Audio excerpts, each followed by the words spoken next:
ஆண்டவராகிய இயேசு கிறிஸ்துவின் நாமத்தில் உங்களுக்கு வாழ்த்துக்கள். எல்லாரும் எப்படி இருக்கீங்க? சுகமா இருக்கீங்களா? சந்தோஷமா இருக்கீங்களா?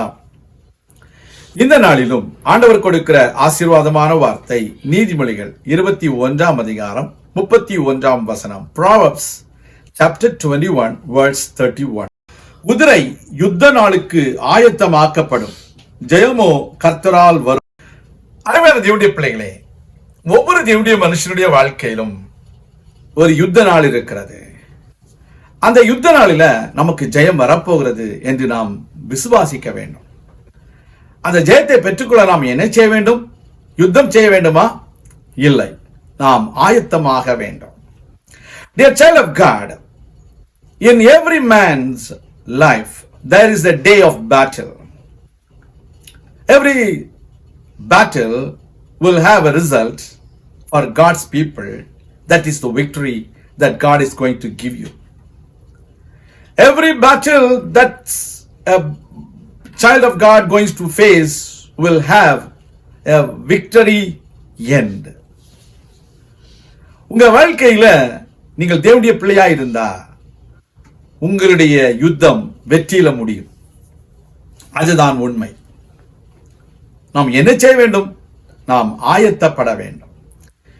You don't need to be afraid of the day of battle, but prepare yourself for the day of battle. This is the word of God. When Jehoshaphat prepared himself to go against the three kings when there was a battle, God was with him. God told him, do not be afraid nor be dismayed. I am with you. I am the one who is going to fight for you. But you need to go. You need to go against them tomorrow.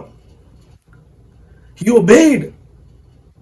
He was not afraid because God was with him. On the day of battle, when the people of Judah, the people, those who praise God, they started praising God.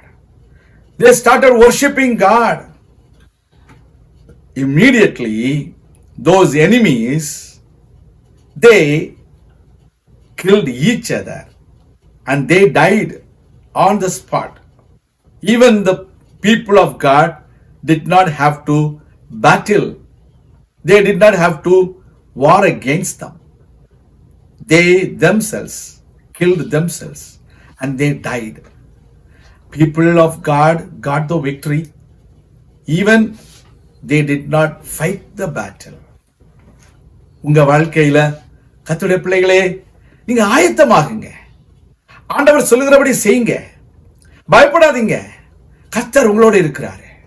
உங்களுக்கு வெற்றியை கொடுக்கிறவர் அவர். இந்த நாளில உங்கள் யுத்த நாள் என்னவோ தெரியல. உங்க மனைவி குழந்தை பேற்றுக்காக ஆஸ்பத்திரியில் அனுமதிக்கப்பட்டிருக்கிறாங்களா? அல்லது நீங்க ஏதோ டாக்டர்கள் சொல்ல போகிற ரிசல்ட்டுக்காக காத்து கொண்டிருக்கிறீங்களா? இல்ல உங்க பிள்ளைகள் வேலைக்காக நேர்முக பேட்டிக்கு தேர்வுக்கு போயிருக்காங்களா? என்ன இருந்தாலும் அதுதான் யுத்த நாள். அந்த யுத்த நாளில நீங்க ஆயத்தமா இருங்க. கர்த்தர் மேல் நம்பிக்கையா இருங்க. கர்த்தர் வெற்றியை தருகிறார். நான் உங்களுக்காக ஜெபிக்கிறேன். எங்கள் அன்பின் ஆண்டவரே, இந்த நாளில உங்களுடைய பிள்ளைகளுக்காக நீர் வைத்திருக்கிற வெற்றிக்காக உமக்கு ஸ்தோத்திரம். உடைய பிள்ளைகளுக்கு நீர் கொடுக்க போற வெற்றியை நினைத்து உமக்கு நன்றி செலுத்துகிறோம். உடைய பிள்ளைகள் ஆயத்தத்தோடு இருக்கிறாங்க. உடைய பிள்ளைகள் நீர் கொடுக்கிற வெற்றிக்காக சந்தோஷத்தோடு இருக்காங்க. நீங்க உடைய பிள்ளைகளை ஆசீர்வதிங்கப்பா. உடைய பிள்ளைகளுக்கு நல்ல வெற்றியை கொடுங்க, நல்ல செய்தியை கொடுங்க, ஒரு அற்புதத்தை செய்யுங்க, கண்ணீரை துடைத்தருளும். உடைய பிள்ளைகளை ஆனந்த களிப்பினாலே அலங்கரித்தருளும், ஆசீர்வதியும். இயேசு கிறிஸ்துவின் நாமத்தில் ஜெபிக்கிறோம் எங்கள் நல்ல பிதாவே, ஆமேன். கர்த்தர் தாமே உங்களை ஆசீர்வதிப்பாராக. ஆமேன்.